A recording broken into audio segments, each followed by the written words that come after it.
Kayong mga nagpa-practice pa lang na gustong matutong maging cellphone technician, isa sa dapat nyong maging expert ay ang paraan ng pagsolda. So, tulad ng nakikita niyo ngayon dito sa video na ito, na flex ng LCD ng cellphone na gi-jump ko. So, dapat marunong kayong mag-jump ng mga maliliit na linya na naputol.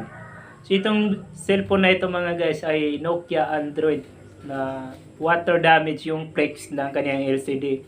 So, wala siyang light mga guys. Hindi mo makita kasi may display siya pero wala siyang light. So, gi-repair ko ito siya at gi-jump ko yung putol na linya, yung bronze na putol. So, gi-jump ko lang siya mga guys. So, after ko siya i-jump, nagkaroon na siya ng light. Pero hindi ko na na-videoan yung cellphone kasi nga nagmamadali yung may-ari. So, at least alam nyo kung paano mag-jump ng mga maliliit na linya na naputol. So, yan ang dapat nyo i-expert or dapat ma-expert na rin kayo sa pamamaraan ng pagsolda. Dahil ang paghawak o paggamit ng solda ay isang importanteng bagay na dapat nyong matutunan o ma-expert sa pagre-repair ng cellphone. So para sa inyo na nagsisimula pa lang, kung gusto niyo talagang matuto, dapat magbili kayo ng mga gamit ninyo na pwede nyong magagamit sa inyong pagpa-practice kung paano nga ba magsolda.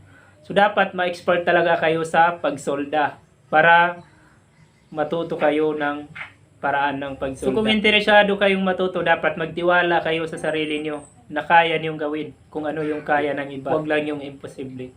Huwag niyong itanim sa isip nyo na baka hindi niyo kaya ang isang bagay na yan. Bago niyo sabihin na hindi niyo kaya, subukan niyo muna. Pag na-try niyo na, saka niyo sabihin na hindi niyo kaya. So, ganun yun mga guys.